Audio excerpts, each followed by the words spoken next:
और ब्रेक के बाद एक बार फिर आपका स्वागत है। उदयनिधि की जिस तरह से बयान सामने आए उसके बाद में लगातार वो घिरते नजर आते हैं। बीजेपी ने हिटलर से उदयनिधि की तुलना कर दी है। हिटलर ने 60 लाख यहूदियों को मारा, बीजेपी कह रही है। स्टालिन ने 80% हिंदुओं के कत्लेआम की बात जो है वो यहाँ पर कर दी। और हैरानी की बात है कि स्टालिन के साथ कांग्रेस नजर आती है। बीजेपी ने निशाना साधते हुए इंडिया अलायंस पर भी निशाना साधा और कहा है कि ये अलायंस की हेट पॉलिटिक्स से ही देश को बचाना है। हैरानी की बात, स्टालिन के साथ में कांग्रेस खड़ी नजर आती है। देखिए, लगातार ट्वीट किया और उदयनिधि स्टालिन की तुलना हिटलर से कर दी है।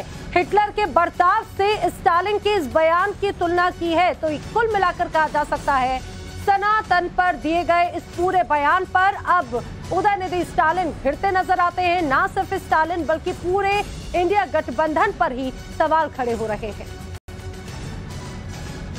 तो ये ट्वीट देखिए, यहाँ पर बीजेपी की ओर से किया गया है, जिसमें उदयनिधि स्टालिन की तुलना जो है वो हिटलर से की गई। ये बोला गया कि यहूदियों को 60 लाख यहूदियों को मौत के घाट उतार दिया था हिटलर ने।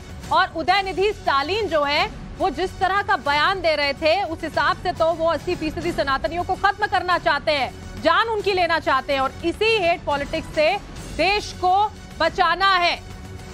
देखिए, उन्होंने बाकायदा बीजेपी की तरफ से ट्वीट किया गया है। 2 तस्वीरें इस ट्वीट में उन्होंने शामिल की है। एक तरफ हिटलर की तस्वीर है, दूसरी तरफ उदयनिधि स्टालिन की तस्वीर है।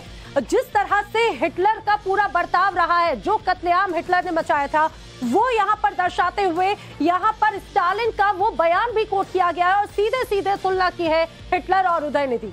भारतीय जनता पार्टी की ओर से देखिए ये ट्वीट करते हुए ये कहा गया और लिखा गया कि save our country from hate politics of India alliance. ये बात जो है बीजेपी की ओर से कही गई है कि इंडिया अलायंस जो ये गठबंधन है, ये सिर्फ और सिर्फ नफरत की राजनीति करने वाला है और इसी से जनता को बचाना होगा। इसी बीच में एक और बड़ी खबर आ रही है। बीजेपी नेता कपिल मिश्रा ने उदयनिधि स्टालिन पर निशाना साधा है और स्टालिन ने नाम रशिया से लिया है और धर्म रोम से लिया है और गाली सनातन को देने लगे हैं। ये कहना है कपिल मिश्रा का। उन्होंने कहा है कि सनातन था, सनातन है और सनातन हमेशा रहेगा। तो देखिए, बीजेपी नेता की ओर से, कपिल मिश्रा की ओर से अब ये बयान यहाँ पर दिया गया। भारतीय जनता पार्टी जो है वो लगातार हमलावर यहाँ पर नजर आ रही है। सवाल इस बात को लेकर कहे जा रहे हैं कि आखिर चुप्पी क्यों साधी हुई है कांग्रेस के नेताओं ने। और ट्वीट देखिए जो यहाँ पर किया गया है वो भी आपके सामने है। स्टालिन ने नाम जो है वो रशिया से लिया है और धर्म रोम से लिया और गाली यहाँ पर सनातन को वो देने लगे हैं। आगे लिखा है सनातन था और रहेगा। भारत की भूमि पर पैदा हुई हर धर्म परंपरा सनातन है, सबका मूल एक ही है। ये कपिल मिश्रा ने ट्वीट करते हुए निशाना साधा है। उनका कहना है इन पर हमला करने वालों का सर्वनाश निश्चित ही है। जो सनातन पर निशाना साधेगा उनका सर्वनाश होगा। सीधे सीधे ये निशाना साधा है। आपको बता दें, इस गठबंधन की जिस तरह से हाल ही में बड़ी बैठकें हुई और उसके बाद में ये कहा जाए सभी विपक्षी दल एकजुट हुए, उसके बाद से ही विवाद में है। जिस तरह से स्टालिन ने ये बयान दिया उसके बाद से ही लगातार उन पर निशाना साधा जा रहा है। और देखिए, उदयनिधि के विवादित बयान पर राहुल गांधी की चुप्पी जो है वो जरूर बनी हुई है लगातार। और इसी चुप्पी पर असम के मुख्यमंत्री हिमंता बिस्वा शर्मा ने राहुल गांधी पर निशाना साधा है। उन्होंने कहा है कि राहुल गांधी फैसला ले, सनातन का वो सम्मान करते हैं या नहीं करते हैं। तो सवाल पूछे जा रहे हैं कांग्रेस से, सवाल पूछे जा रहे हैं राहुल गांधी से और ये बोला जा रहा है कि उदयनिधि स्टालिन ने जिस तरह से सनातन पर बयान दिया, जो उदयनिधि स्टालिन की जो सोच है सनातन पर, क्या वो सोच राहुल गांधी की भी है।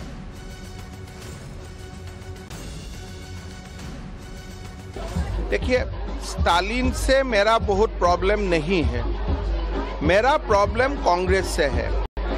स्टालिन ने जो बात बोला है सेम बात चिदम्बरम का बेटा ने भी बोला है, सेम बात मल्लिकार्जुन खड़गे ने भी बोला है और खड़गे का बेटा ने भी बोला है।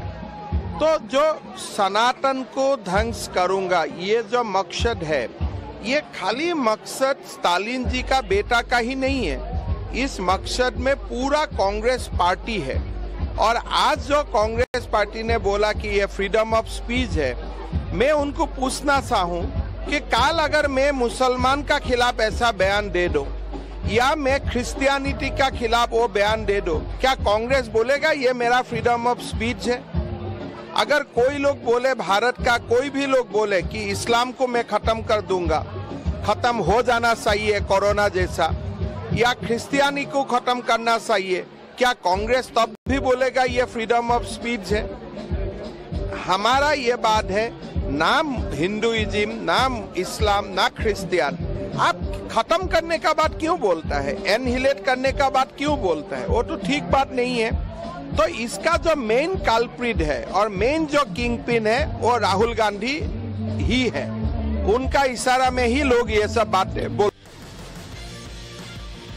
तो उदयनिधि स्टालिन के बयान पर सियासी संग्राम छिड़ गया है। जमकर इस मुद्दे पर बयानबाजियां हो रही हैं। आपने सुना जिस तरह से हिमंत बिस्व शर्मा ने निशाना साधा, इसी तरह से अब अन्य नेताओं के भी रिएक्शन सामने आए हैं। सनातन को कुचलने की हसरत वाले कितने ही खाक हो गए, हिंदुओं को मिटाने के ख्वाब पाले कितने ही राख हो गए।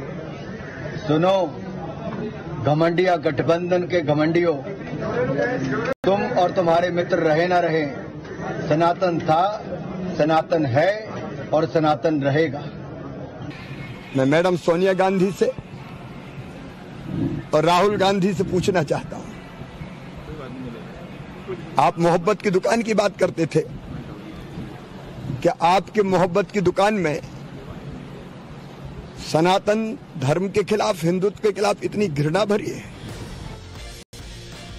और देखिए सनातन पर उदयनिधि स्टालिन जो है वो बयान देने से अभी रुके नहीं। एक और विवादित बयान उन्होंने दे दिया। उन्होंने कहा कि सनातन ने महिलाओं को गुलाम बनाया। तो उदयनिधि स्टालिन ने कहा है कि जातिगत मतभेद को लेकर ये मेरा बयान था, बीजेपी ने मेरे बयान को गलत तरीके से पेश किया है, मेरे बयान को तोड़ मरोड़ कर पेश किया है। तमिलनाडु के सीएम स्टालिन के बेटे हैं, तमिलनाडु सरकार में मंत्री हैं उदयनिधि स्टालिन, और उन्होंने जिस तरह से सनातन पर बयान दिया, अब उनका ये कहना है कि उनके इस बयान को तोड़ मरोड़ कर बीजेपी पेश कर रही है और एक गलत दिशा में लेकर जा रही है। देश का नाम इंडिया से बदलकर भारत करने की मांग जो है वो भी नजर आती है। बीजेपी सांसद हरनाथ सिंह यादव का बयान सामने आया। इंडिया नाम अंग्रेजों का दिया हुआ है, ये कहना है हरनाथ यादव का। भारत नाम में देश की आत्मा झलकती है और भारत में देश की संस्कृति दिखती है। हरनाथ यादव की ओर से ये सारी बातें कहते हुए ये मांग कर दी गई है। भारत एकमात्र देश है जहां पर नाम को लेकर के कंफ्यूजन है, और दो नाम है, हर देश का नाम एक मिलेगा। और दूसरी बात, यदि कोई गलती हो गई है तो उसे सुधारना चाहिए। हमारे आसपास ही पड़ोस में तमाम ऐसे देश हैं जिन्होंने अपने पुराने नामों को बदल करके नए नाम दिए हैं। हमारे देश के अंदर भी मद्रास को चेन्नई कर दिया, बम्बई को मुंबई कर दिया, कलकत्ता को कोलकाता कर दिया। हमारे देश के अंदर भी तमाम नाम बदले गए हैं। भारत में जो भारत नाम है, तो भारत के अंदर जो भारत की मिट्टी की पवित्र सुगंध है वो लोगों को दिखाई देती है। भारत हमारी सांस्कृतिक पृष्ठभूमि का परिचायक है। भारत एक जीवंत प्राणवान नाम है और इंडिया में कोई प्रेरणा नहीं है। इंडिया पूरी तरीके से प्राणहीन है और जिसका कोई अर्थ नहीं है। ऑक्सफोर्ड डिक्शनरी में इंडिया का शब्द है एक जाहिल किस्म के लोग। इंडिया एक गाली है, निर्धन लोग, विपन्न लोग हैं, असभ्य लोग, ऐसा उसका अर्थ है। और अंग्रेजों ने यही सोच करके हमको इंडिया, जहाँ जहाँ उनकी दृष्टि में ऐसे लोग थे, इंडोनेशिया उनको वालों को उन्होंने इंडोनेशिया दे दिया, रेड इंडियन दे दिया, तमाम ऐसे उदाहरण है। भारत में एक पवित्र है और दूसरे भारत माता की जय को लेकर के हमारे देश के स्वतंत्रता आंदोलन में तमाम लोगों ने, जाने कितने असंख्य लोगों ने जो अपने प्राण त्याग दिए, प्राणों की बलिदान दिया, क्या नाम है, ये अन्य तमाम ऐसे मामले हैं। आज भी जब सेना कहीं दुश्मन से लड़ती है तो भारत माता की जय बोलते हैं, वंदे मातरम बोलते हैं। इसलिए देश का नाम भारत होना चाहिए।